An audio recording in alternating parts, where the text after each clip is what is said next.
샘터 가족 여러분 안녕하십니까. 샘터지기 김덕기 목사입니다.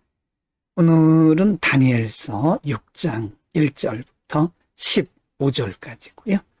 오늘 본문 말씀은 다리오 왕 때에 다니엘에게 있었던 일들을 기록하고 다리오 왕 때에 다니엘이 만난 위기 속에서 그 위기를 어떻게 극복했는가.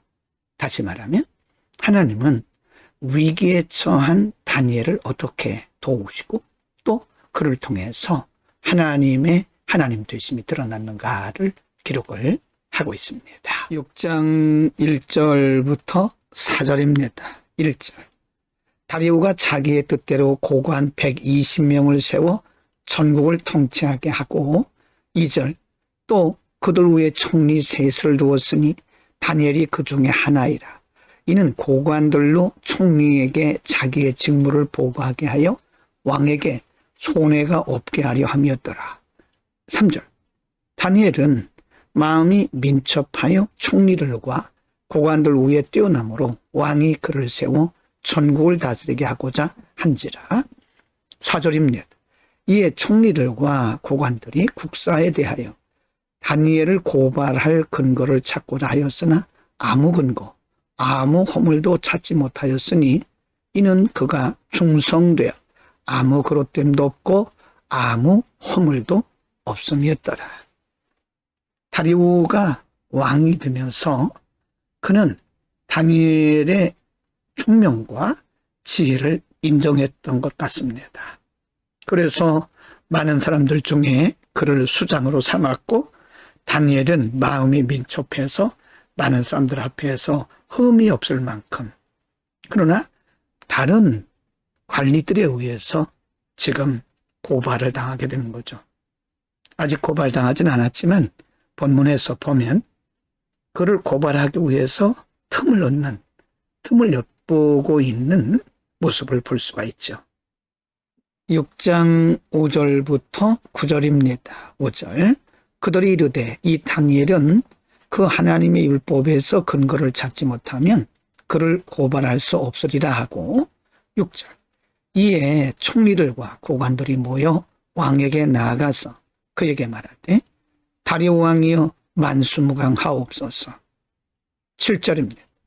나라의 모든 총리와 지사와 총독과 법관과 관원이 의논하고 왕에게 한 법률을 세우며 한 금령을 정하실 것을 구하나이다. 왕이여, 그것은 곧 이제부터 30일 동안에 누구든지 왕 외의 어떤 신에게나 사람에게 무엇을 구하면 사자굴에 던져 넣기로 한 것이니이다. 8절. 그런즉 왕이여 원하건대 금령을 세우시고 그 조서에 왕의 도장을 찍어 메대와 바사에 고치지 아니하는 규례를 따라 그것을 다시 고치지 못하게 하옵소서 하며 9절. 이에 다리오 왕이 조서에 왕의 도장을 찍어 금령을 내니라. 철저하게 이 금령은 다니엘을 고발하고 결국은 다니엘을 그 자리에서 내려오게 하기 위한 다른 고관들의 고발이고 그들의 전략입니다. 그러나 다리오 왕은 다른 고관들의 전략을 그대로 따르게 되고 이제 금령을 내리게 되는 거죠. 6장 10절부터 15절입니다. 글씨가 작고 절수가 많기 때문에 잘 보이지 않을 수 있습니다. 화면 아래에 말씀이 기록되어 있으니 그 말씀을 참고하시면서 보시기 바랍니다. 10절. 다니엘이 이 조서에 왕의 도장에 찍힌 것을 알고도 자기 집에 돌아가서는 윗방에 올라가 예루살렘으로 향한 창문을 열고 전에 하던 대로 하루 3번씩 무릎을 꿇고 기도하며 그의 하나님께 감사하였더라. 11절. 그 무리들이 모여서 다니엘이 자기 하나님 앞에 기도하며 간구하는 것을 발견하고 12절. 이에 그들이 나가서 왕의 금령에 관하여 왕께 아뢰되 왕이여, 왕이 이미 금령에 왕의 도장을 찍어서 이제부터 30일 동안에는 누구든지 왕 외의 어떤 신에게나 사람에게 구하면 사자굴에 던져놓기로 하지 아니하였나이까 하니 왕이 대답하여 이르되 이 일이 확실하니 메대와 바사에 고치지 못하는 규례니라 하는지라. 13절.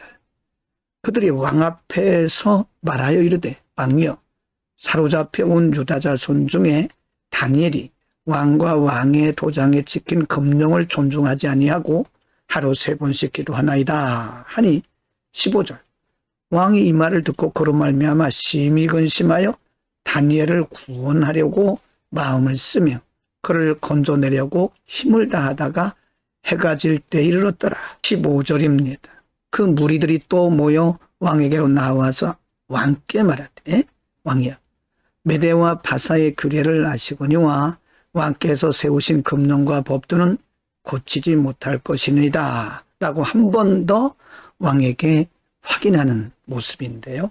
이것은 철저하게 다니엘을 사자굴에 넣어서 죽게 하기 위한 다른 고관들의 전략임에 틀림이 없습니다. 오늘은 다니엘이 다른 고관들에 의해서 위기에 직면하게 되는 장면, 그리고 그 위기 속에서 다니엘은 어떤 반응을 보였는가에 대해서 상고를 했습니다. 다리오 왕의 명령은 매우 중한 명령이었고 사실 다니엘에게 있어서는 신앙적 위기입니다. 다른 고관들은 어찌하든지 다니엘을 그 자리에서 끌어내리기 위해서 이런 전략을 짰고 왕은 그 금령에 도장을 찍어서 반포하게 된 거죠. 그러나 그럼에도 불구하고 다니엘은 왕의 명령이 중하고 무섭다는 것을 알고 있었지만 그럼에도 불구하고 그는 하루에 3번씩 전에 하던 대로 자신의 기도 생활을 지속했고 자신의 믿음을 결코 포기하지 않았습니다. 왕의 금령에는 30일 동안 왕 외에 다른 사람에게나 다른 신에게 기도하거나 예배하면 반드시 사자굴에 던져넣는다는 무서운 명령이었음에도 불구하고 다니엘은 기도하고 하나님 앞에 나아가는 것을 볼 수 있습니다. 그의 믿음을 왕의 권세 앞에서 포기하지 않았습니다. 그가 기도하던 그 기도를 지속했다라고 하는 것은 그가 생명의 위협을 받았음에도 불구하고 하나님을 의지하고 신뢰했다는 것을 보여줍니다.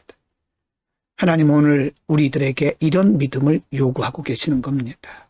성경이 이것을 기록하고 있는 것은 바로 하나님께서 우리에게 이런 믿음의 사람들을 기대하고 계신다는 것을 보여주기 위함이죠. 이 시대가 아무리 어렵고 힘들어도 우리는 우리의 믿음의 중심을 잘 지켜나갈 수 있기를 바랍니다. 기도하겠습니다.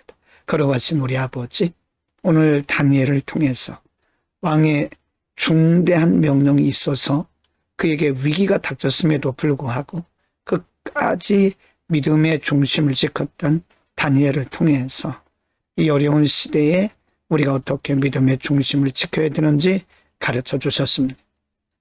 생명의 근원이 하나님께 있음을 우리가 믿고 오직 하나님만 신뢰하고 하나님만 바라보는 하나님 중심의 믿음을 주옵소서. 예수 그리스도의 이름으로 기도드립니다. 아멘.